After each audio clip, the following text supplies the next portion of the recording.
ആ വിശ്വാസത്തിലേക്ക് എത്താനും പ്രവർത്തിക്കാനും നമ്മളെ കൊണ്ട് സാധിച്ചിട്ടുണ്ടോ? നമ്മളെ മക്കളാ വഴിക്കുണ്ടോ എന്ന് നമ്മളൊന്ന് ചിന്തിച്ചു നോക്കണം. ഇതിന്റെ നേരെ മറുഭാഗത്ത് മറ്റൊരു മരണം കാത്തിരിക്കുന്നുണ്ട്. മദീന പള്ളിയിൽ എന്ന് അള്ളാന്റെ ഹബീബ് അത് ഓതുന്ന സമയത്തും സ്വഹാബാക്കൾ ബോധം കെട്ടു വീഴും. ഏതാ ആയത്ത്? വിശുദ്ധ ഖുർആനിലൂടെ റബ്ബ് ഓർമ്മപ്പെടുത്തുന്നൊരു വാക്കുണ്ട്, വലൗ തറാ ഇദിൽ ളാലിമൂന ഫീ ഗമറാത്തിൽ മൗത്ത്. വലൗ തറാ, നിങ്ങളെങ്ങാനും കണ്ടിരുന്നുവെങ്കിൽ, ഒരു അവിവേകിയായ ഒരക്രമകാരിയായ മനുഷ്യന്റെ മരണമെങ്ങാനും നിങ്ങൾ കണ്ടിരുന്നുവെങ്കിൽ, വൽ മലായികത്തു ബാസിതു ഐദീഹിം അഖ്രിജൂ അൻഫുസകും, വാനലോകത്ത് നിന്നും ഇറങ്ങി വരുന്ന മലക്കുകൾ മനുഷ്യന്റെ നേരെ കൈനീട്ടിയിട്ട് പറയും, അഖ്രിജൂ അൻഫുസകും, ഇങ്ങു പോരടോ, തളപ്പാടിയിൽ നിന്റെ സമയം കഴിഞ്ഞു, അല്ലെങ്കിൽ മംഗലാപുരത്ത് നിന്റെ സമയം കഴിഞ്ഞു, നന്മണ്ടയിൽ നിന്റെ സമയം കഴിഞ്ഞു, അല്ല തന്ന ദുനിയാവിലെ നിന്റെ അവധി ഇതാ ഇവിടെ അവസാനിക്കുന്നു എന്ന് പടച്ചറബിന്റെ മലക്കുകളിലൂടെ പടച്ചറബ് മനുഷ്യനോട് കൽപ്പിക്കുമ്പോ, അഖ്രിജൂ അൻഫുസകും, ശരീരത്തിന്റെ പുറത്തേക്ക് വരാനാവാതെ വെപ്രാളപ്പെട്ട് പേടിച്ചുള്ളോട്ട് വലിയുന്ന ആത്മാവിനെ കണ്ട് വാനലോകത്ത് നിന്നും റബ്ബിന്റെ കൽപ്പന വരും, പിടിച്ചെടുക്കണം ആ ശരീരത്തിൽ നിന്ന് ആത്മാവിനെ. അവൻ വിങ്ങിപ്പൊട്ടിയിട്ട് പറയും, നാദാ, എന്റെ മക്കള് പ്രായപൂർത്തിയെത്തിയിട്ടില്ല, എന്റെ മകളെ കെട്ടിച്ചിട്ടില്ല, 4 സെന്റ് വാങ്ങിയിട്ടേയുള്ളൂ, വീടുണ്ടാക്കിയിട്ടില്ല, പടച്ചോനെ ഉമ്മാക്ക് സുക്കേടുണ്ട്, നിന്റോട് ചെറുപ്പക്കാരിയാ റബ്ബേ, നിന്റെ ബിയ്യാപ്ല ചെറുപ്പക്കാരനാ റബ്ബേ, അതുകൊണ്ട് റബ്ബേ ഖാല റബ്ബിർജിഊൻ, എനിക്കൊരവസരം താനാദാ എന്ന് റബ്ബിനോട് പറയുന്ന സെക്കൻഡിൽ പടച്ച റബ്ബ് വീണ്ടും മലക്കുകളോട് കൽപ്പന കൊടുക്കും, നിങ്ങൾ ആ ശരീരത്തിൽ നിന്ന് ആത്മാവിനെ പിടിച്ചെടുക്കണം. അവൻ വരാൻ മടിക്കുന്നത് കാര്യമാക്കേണ്ട. ആ രംഗത്തെക്കുറിച്ച് വിശുദ്ധ ഖുർആനിലൂടെ റബ്ബ് ഓർമ്മപ്പെടുത്തി, ഇന്ന ബത്ഷ റബ്ബിക ലശദീദ്, തീർച്ചയായും റബ്ബിന്റെ ഒരു പിടുത്തം വരാനുണ്ട്, അത് കഠിനമാണ് മനുഷ്യരെ. നിങ്ങളെ പണം നിങ്ങൾക്ക് ഉപകാരപ്പെടാത്തൊരു പിടുത്തം, നിങ്ങളെ അധികാരം നിങ്ങൾക്ക് ഉപകാരപ്പെടാത്തൊരു പിടുത്തം. അന്ന് റബ്ബ് നിങ്ങളെ പിടിച്ചെടുക്കുമ്പോൾ കണങ്കാലുകൾ കൂട്ടിപ്പണഞ്ഞ് നിങ്ങൾ പെടയും എന്നവർ തിരിച്ചറിയും, അതെന്റെ റബ്ബിലേക്കുള്ള മടക്കമാണെന്ന്. ആ പിടിച്ചെടുക്കപ്പെട്ട ആത്മാവിനെയും കൊണ്ട് അള്ളാന്റെ അരികിലേക്ക് പോകുന്ന മലക്കുകളും ഈ 2 മരണത്തിന്റെ രീതിയും പടച്ചോൻ നിശ്ചയിച്ചിട്ടുണ്ട്. പ്രിയപ്പെട്ടവരെ, നമ്മൾ ഏത് രീതിയിൽ അള്ളാനെ കണ്ടുമുട്ടും? നമ്മളെയൊക്കെ ഒരു ധാരണ എന്താന്ന് ചോദിച്ചാ, മയ്യത്ത് കബറിലേക്ക് കൊണ്ടുവച്ചിട്ട് തസ്ബീത്ത് ചൊല്ലിക്കൊടുത്താ പിന്നെ എല്ലാം കഴിഞ്ഞു എന്നാ. അതുകൊണ്ടാ അത് കുടുംബക്കാരും ബന്ധുക്കളും ചെയ്യേണ്ടൊരു ഇസ്ലാം പഠിപ്പിച്ചൊരു സുന്നത്ത്, അത്രേ ഉള്ളൂ. ഒരു മനുഷ്യനെ മയ്യത്തിനെ കബറിലേക്ക് വെക്കും, ഒരു തരി മണ്ണ് പോലും ശരീരത്തിൽ വീഴാത്ത നിലക്ക് സ്ലേവിടും, അതിൻ്റെ ശേലേക്ക് ഓരോരുത്തരും മൂലയെന്നും സൈഡുന്നും ഒക്കെ 3 പിടി മണ്ണ് വാരിയിട്ട് കബറും പുറത്തേക്കിടും. ആ സമയത്ത് ഒരാൾ ചൊല്ലിത്തുടങ്ങും, അല്ലാഹുമ്മ സബ്ബിതുഹു ഇൻദ സുആൽ, അല്ലാഹുമ്മ അൽഹിംഹുൽ ജവാബ്, അല്ലാഹുമ്മ ജാഫിൽ ഖബ്റ അൻ ജംബൈ, അല്ലാഹുമ്മ ഇഗ്ഫിർ ലഹു വർഹംഹു, അല്ലാഹുമ്മ ആമിൻഹു മിൻ കുല്ലിൽ ഫസ, അല്ലാഹുമ്മ, അല്ലാഹുവേ, സബ്ബിതുഹു ഇൻദ സുആൽ, ഈ ഖബർ കിടക്കുന്നതിന്റെ വാപ്പയാ, എൻ്റെ ഉമ്മയാ, ഇന്നലെ വരെ തോളൊപ്പിച്ച് മടം പൊപ്പിച്ച് നമസ്കരിച്ചിരുന്ന എൻ്റെ കൂട്ടുകാരനാ, അതുകൊണ്ട് റബ്ബേ സബ്ബിതുഹു ഇൻദ സുആൽ, നിന്റെ ചോദ്യത്തിന് ഈ മനുഷ്യനൊരു ധൈര്യം കൊടുക്കണേ നാദാ. ഒരു ധൈര്യം പടച്ചോന്റെ അടുത്തുനിന്ന് കിട്ടിയെങ്കിലേ ഖബറിൽ പോലും പടച്ചോന്റെ മുൻപിൽ ഒന്ന് എഴുന്നേറ്റ് നിൽക്കാനുള്ള ഒരു ശക്തി നമുക്കുണ്ടാവും. ചിലരൊക്കെ പറയാറുണ്ട്, മരിക്കുന്നത് വരെ ചമഞ്ഞു ജീവിക്കണം, ചമഞ്ഞു മരിക്കണം, രാജാവായിട്ട് മരിക്കണം എന്നൊക്കെ.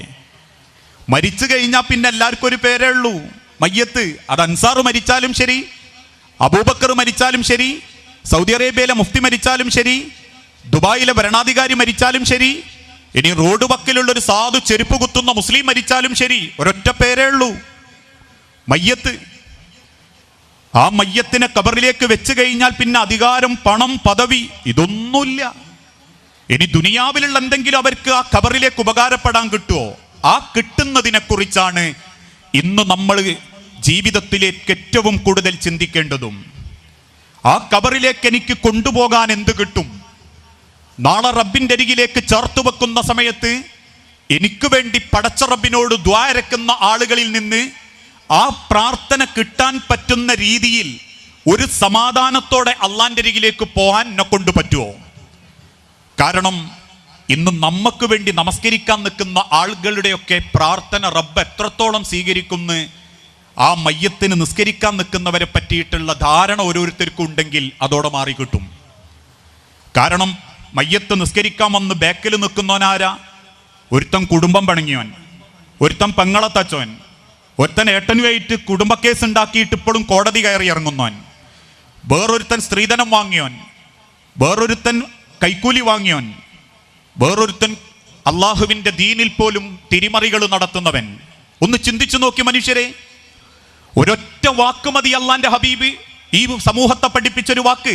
മൻ മാത്ത, ഒരാൾ മരണപ്പെടുകയും ഫയഖൂമു അലാ ജനാസതി, ആ മയ്യത്തിന് വേണ്ടി നമസ്കരിക്കാൻ എഴുന്നേറ്റ് നിന്നു ആര്? 40 റജുലൻ, 40 ആണുങ്ങൾ. 40 ആണുങ്ങൾ ആ മയ്യത്തിന് വേണ്ടി നമസ്കരിക്കാൻ എഴുന്നേറ്റ് നിന്നു. എന്നിട്ട് അള്ളാഹുവിന്റെ ഹബീബായ നബി തങ്ങൾ പറയുന്നു, ആ 40 പേരുടെയും പ്രാർത്ഥന, ശുപാർശ അള്ളാഹു സ്വീകരിക്കും. ഏതാണ് ആ ശുപാർശ? അല്ലാഹുമ്മ ഇഗ്ഫിർ ലഹു വർഹംഹു വഫീഹി വഅഫു അൻഹു വഅക്രിം നുസുലഹു വവസ്സി മദ്ഖലഹു എന്ന മയ്യത്ത് നിസ്കാരത്തിന്റെ 3ാമത്തെ തക്ബീറിന്റെ പ്രാർത്ഥന. ആ പ്രാർത്ഥന അവർക്ക് അല്ലാഹ് സ്വീകരിക്കും. പക്ഷെ 40 പേരും ആരാവണം? ലാ തുശ്രികൂന ബില്ലാഹി ശൈആ, പടച്ച റബ്ബിൽ പങ്കു ചേർക്കാത്ത വ്യക്തികളാവണം. ഇന്നുവരെ ഒരു ജാറത്തിങ്കൽ ചെന്ന് കയ്യ് നീട്ടി പ്രാർത്ഥിക്കാത്തവനാകണം. ഒരു ഷെയ്ഖിന്റെ നേരെ കയ്യ് നീട്ടി കൊടുക്കാത്തവനാകണം മന്ത്രിച്ചൂതി ഏലസ് കെട്ടാൻ. ഏതെങ്കിലും അള്ളാഹു അല്ലാത്ത ആളുകൾക്കരികിൽ ചെന്ന് റബ്ബിനെ പോലെ സഹായിക്കാൻ അവരുണ്ടെന്ന വിശ്വാസം ഇല്ലാത്തവരാകണം. ഏതേത് ത്യാഗത്തിലും പരീക്ഷണത്തിലും അമ്പിയാക്കൾ ഈ സമൂഹത്തെ പഠിപ്പിച്ച തൗഹീദിന്റെ വചനം ഹൃദയത്തിലേറ്റുന്ന മുഅ്മിനീങ്ങളാവണം. ഒന്ന് ചിന്തിച്ചു നോക്കൂ. ആഞ്ഞു കത്തുന്ന ആളിക്കത്തുന്ന തീക്കുണ്ടാരത്തിന്റെ മുൻപിൽ ഇബ്രാഹിം നബി പ്രഖ്യാപിച്ച ഹസ്ബി അല്ലാ, എനിക്കെന്റെ റബ്ബ് മതി എന്ന തൗഹീദിന്റെ വചനം നെഞ്ചിൻ്റെ ഉള്ളിൽ കൊണ്ടു നടക്കുന്നവരാകണം.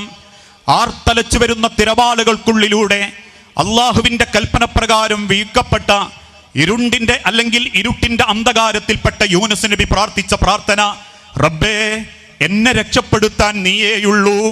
മാരക സൂക്കേട് ബാധിച്ച് നാട്ടുകാരവഗണിച്ച് ശരീരമാസകലം വൃണമായി ദുർഗന്ധം പരത്തുന്ന അയ്യൂബ് നബി അലൈഹിസ്സലാത്തു വസ്സലാമ റബ്ബിനോട് പ്രാർത്ഥിച്ചൊരു പ്രാർത്ഥനയുണ്ട്.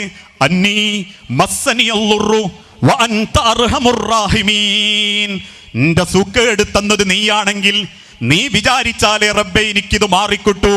അയ്യൂബ് നബിക്ക് എന്ത് ചിന്തിക്കാ? ആദൻ നബിയുടെ ഹക്ക് ജാവ് ബർക്കത്ത് കൊണ്ട് നിന്റെ സൂക്കേട് മാറ്റിത്തരണേ എന്ന് പ്രാർത്ഥിക്ക. അയ്യൂബ് നബി പ്രാർത്ഥിച്ചിട്ടില്ല. മുൻകാലഘട്ടത്തിലുള്ള അമ്പിയാക്കളെ പറ്റി അയ്യൂബ് നബിക്ക് പടച്ച റബ്ബ് അറിവ് കൊടുത്തിട്ടുണ്ട്. ആ അമ്പിയാക്കളുടെ ഹക്ക് ജാവ് ബർക്കത്ത് കൊണ്ട് ലോകത്തിന്റെ പ്രവാചകന്മാരാരും പടച്ച റബ്ബിലേക്ക് അടയാളന്മാരെ സൃഷ്ടിച്ചിട്ടില്ല, എടക്കാള നിർത്തിയിട്ടില്ല, ഒരു ജാറത്തിങ്കൽ ചെന്ന് പ്രാർത്ഥിച്ചിട്ടില്ല, ഒരു മക്ബറ മൂടാൻ പോയിട്ടില്ല, ഒരു കുമ്മായമിട്ട് കബറുകൾ കെട്ടിപ്പൊക്കിയിട്ടില്ല. പിന്നീട് ഇടക്കാലത്ത് ജൂതന്മാരും അതോടൊപ്പം ഇസ്ലാമിനെ നശിപ്പിക്കാൻ വന്നവരും പല പ്രവാചകന്മാരുടെയും കബറുകൾ കെട്ടിപ്പൊക്കിയപ്പോ ആ കെട്ടിപ്പൊക്കപ്പെട്ട കബറുകളിൽ പലതും മക്കയിലും ഉണ്ടായിരുന്നു എന്നുള്ളത് യാഥാർത്ഥ്യമാ. പക്ഷേ ലോകത്തിന്റെ പ്രവാചകന് അല്ലാഹു തആല തൗഹീദ് ഓർമ്മപ്പെടുത്തി കൊടുത്തപ്പോ മക്ക വിജയിച്ച അന്ന് തന്റെ സ്വഹാബത്തിന്റെ കൂടെ മക്കയിലേക്ക് തിരിച്ചു വന്ന ലോകത്തിന്റെ പ്രവാചകൻ കൊടുത്ത ആദ്യത്തെ ഉത്തരവ് എന്തെന്നറിഞ്ഞ ഇന്ന് കേരളക്കരയിലല്ല, ഈ കർണാടകയിലല്ല, ഈ അണ്ടകടാഹത്തിലുള്ള ഒരു കബറിന്റെ അടുത്തേക്ക് പോകാൻ പോലും, ഒരു കബറിന്റെ അരികിൽ ചെന്ന് പ്രാർത്ഥിക്കാൻ പോലും ഒരു മുസൽമാന് സാധിക്കുകയില്ല. കാരണം കയ്യിലുണ്ടായിരുന്ന ഇരുമ്പിന്റെ വടി ബന്ധം മകളുടെ ഭർത്താവ് അലി ഇബ്നു അബീ ത്വാലിബിന്റെ കയ്യിൽ കൊടുത്ത് അള്ളാന്റെ ഹബീബ് കൊടുക്കുന്ന ആദ്യത്തെ ഉത്തരവുണ്ട്, മോനെ അലി, ഈ മക്കയിൽ പൊങ്ങി നിൽക്കുന്ന ഒരാളുടെ നെരിയാണിക്ക് മുകളിലേക്ക് പൊന്തിച്ച് കെട്ടിയുയർത്തിയ കുമ്മായമിട്ട മുഴുവൻ കബറുകളും നീ അടിച്ചു നിരപ്പാക്കണേ അലി. ഒരു കബർ പോലും നീ വിട്ടേക്കരുതേ അലി. അതേത് മഹാന്റെ കബറാണെന്ന് പറഞ്ഞാലും ഒരു നെരിയാണി വലുപ്പത്തിലേ വെക്കാൻ പാടുള്ളൂ അലി. പ്രിയപ്പെട്ടവരെ, ഇന്നും ഹജ്ജിനും ഉംറക്കും കഅബാലയത്തിങ്കൽ പോകുന്നവർക്ക്, മക്കയും മദീനയും പരതി യാത്ര ചെയ്യുന്നവർക്ക് ഒരു നെരിയാണിക്ക് മുകളിലേക്ക് പൊങ്ങി നിൽക്കുന്ന ഒരൊറ്റ കബർ പോലും കാണാൻ സാധിക്കാത്തത് കൊണ്ടാ ബദരീങ്ങൾ കിടക്കുന്ന മണ്ണ്, ഉഹുദീങ്ങൾ കിടക്കുന്ന മണ്ണ്, ഹംദകീങ്ങളും ഹൈബരീങ്ങളും കിടക്കുന്ന മണ്ണ്, പ്രവാചകന്റെ മാറിന്റെ ചൂടറിഞ്ഞ ഖദീജ ബീവി അടക്കം കിടക്കുന്ന മണ്ണ്, ലോകത്തിന്റെ പ്രവാചകന്റെ പ്രിയപ്പെട്ട വലങ്കൈ ഇടങ്കൈ സ്വഹാബത്ത് കിടക്കുന്ന മണ്ണിൽ ഒരൊറ്റ കബർ പോലും കെട്ടിപ്പൊക്കപ്പെട്ടിട്ടില്ലെങ്കിൽ, ഒരൊറ്റ ജാറം പോലും ഇന്ന് ആഘോഷിക്കപ്പെടുന്നില്ലെങ്കിൽ, ഒരൊറ്റ പ്രാർത്ഥനയിൽ പോലും പടച്ചറബല്ലാത്തവർക്ക് നേരെ അവർ വിളിക്കുന്നില്ലെങ്കിൽ, അന്നും ഇന്നും മുസ്ലിം ഉമ്മത്തിനോട് അള്ളാനെ ഭയപ്പെടുന്നവർക്ക് പറയാനുള്ളത്, നിങ്ങൾ വിളിക്കേണ്ടത്, നിങ്ങൾ പ്രാർത്ഥിക്കേണ്ടത് ഹസ്ബുനല്ലാഹ്, എനിക്കെന്റെ റബ്ബ് മതി. അതാണ് റബ്ബ് പഠിപ്പിച്ച വാക്കും. വഇദാ സഅലക ഇബാദി അന്നി ഫഇന്നി ഖരീബ്. റസൂലേ, എന്നെപ്പറ്റി അവർ ചോദിച്ചാൽ അല്ല വലിയ സംഭവല്ലേ? അള്ളാന്റെ അടുത്തേക്ക് എത്താൻ ട്രാൻസ്ഫോമറിലേക്ക് പോകുന്നത് പോലെ പോണോ? ഇടക്കിടക്ക് അടയാളന്മാരെ നിർത്തിക്കൂടെ? ചാറത്തിങ്കൽ പോയിട്ട് ഷെയ്ക്കേ കാക്കണേ എന്ന് പറഞ്ഞൂടെ? എന്റെ ബദിരീങ്ങളെ എന്ന് വിളിച്ചൂടെ? എന്റെ മമ്പർത്ത തങ്ങളെ എന്ന് പറഞ്ഞൂടെ എന്ന് ചോദിക്കുന്നത് പോലെ അന്നത്തെ മക്കക്കാര് ചോദിച്ചു, മുഹമ്മദേ, അള്ളാന്റെ അടുത്തേക്ക് അങ്ങനെ നേരിട്ട് പോണോ? അള്ളാന്റെ മാർഗത്തിൽ ജീവിച്ചു മരിച്ച ലാത്തയെ മുൻനിർത്തിപ്പോയാ പോരെ? മഹാന്മാരെ മുൻനിർത്തിപ്പോയാ പോരെ? അതിന് പ്രവാചകനോട് റബ്ബ് ഓർമ്മപ്പെടുത്തിയ റസൂലേ, അവരോട് പറയണം, പടച്ച റബ്ബ് അങ്ങേയാൻ ആകാശത്തുള്ളവനാണെങ്കിലും പ്രാർത്ഥിക്കുന്നവർ എന്നോട് പ്രാർത്ഥിക്കട്ടെ, ഞാൻ അവർക്ക് ഉത്തരം കൊടുക്കും. അവരെ കണ്ട നാടിയുടെ അടുത്തുണ്ട് ഞാൻ, ചെരുപ്പിന്റെ വാറിന്റെ അടുത്തുണ്ട് ഞാൻ, ഹൃദയത്തിന്റെ ചിന്തകൾ അറിയുന്നുണ്ട് ഞാൻ, കണ്ണിന്റെ കട്ടുനോട്ടം അറിയുന്നുണ്ട് ഞാൻ. അതുകൊണ്ട് പ്രവാചകരെ, ഇന്ന റബ്ബി കരീബുൻ മുജീബ്, എന്റെ റബ്ബന്റെ സമീപസ്ഥനാണെങ്കിൽ ആ റബ്ബിനെ തേടി പിന്നെ ഞാൻ ഒരു ജാറത്തിങ്കിലേക്കും പോകേണ്ടതില്ല, ഒരു മക്ബറയും മൂടേണ്ടതില്ല, വിജനമായ പ്രദേശത്ത് ചെന്ന് അള്ളാഹു അല്ലാത്തവരെ ഞാൻ ഭയപ്പെടേണ്ടതില്ല. സഹായം റബ്ബേതർത്ഥത്തിൽ തരുമെന്ന് വിശ്വാസത്തോടുകൂടി ചിന്തിക്കുന്നവനാണ് ഞാനെങ്കിൽ ഒരൊറ്റ വിളി മതി, അല്ലാഹുമ്മ, എന്റെ റബ്ബേ, നീ എന്റെ കൂടെയുണ്ടാകണം. അല്ലാഹുമ്മ ലാ മാനിഅ ലിമാ അഅ്തൈത വലാ മുഅ്തി ലിമാ മനഅത. നീ തന്നതേ എൻ്റെ കയ്യിലുള്ളൂ, എൻ്റെ ആരോഗ്യം, എൻ്റെ ശരീരം, എൻ്റെ സമ്പത്ത്. എന്തിന് റബ്ബേ? ഒരു സെക്കൻഡിൽ 1000 തവണ എൻ്റെ ശരീരത്തിൻ്റെ ഹൃദയത്തിൻ്റെ ഭാഗത്ത് മിടിപ്പ് വരുന്നുണ്ടെങ്കിൽ ഓരോ മിടിപ്പിലും രക്തത്തിൻ്റെ തുള്ളികൾ കരളുകളിൽ നിന്ന്, കിഡ്നിയിൽ നിന്ന് ശുദ്ധീകരിക്കപ്പെട്ട് ശരീരത്തിൻ്റെ 4 ഭാഗത്തേക്കും പടരുന്നുണ്ടെങ്കിൽ, എൻ്റെ നാഥാ, ഞാൻ കഴിക്കുന്ന ഭക്ഷണം പോലും രാത്രി ഞാൻ കിടന്നുറങ്ങുമ്പോൾ എൻ്റെ വയറിനെ ഉറക്കാതെ ദഹിപ്പിക്കാൻ നീയുണ്ടെങ്കിൽ, എൻ്റെ റബ്ബേ, എൻ്റെ കണ്ണിൻ്റെ പിന്നിൽ 12 ഞരമ്പുകളെ കൊണ്ട് കറുപ്പും വെളുപ്പും ചുവപ്പും പച്ചയും നീലയും കാണിച്ചു തരാനുള്ള അത്ഭുതപൂർവമായ എൻ്റെ കണ്ണിൻ്റെ സൃഷ്ടിപ്പ് നീയാണ് കാരണമെങ്കിൽ ഒരൊറ്റ വാക്കേയുള്ളൂ, നാഥാ, നീ മതി റബ്ബേ. അല്ലാഹുമ്മ ലാ മാനിഅ ലിമാ അഅ്തൈത വലാ മുഅ്തി ലിമാ മനഅത. നീ തടഞ്ഞാൽ എനിക്ക് കിട്ടൂല റബ്ബേ, നീ നിശ്ചയിച്ചാൽ എനിക്ക് കിട്ടും.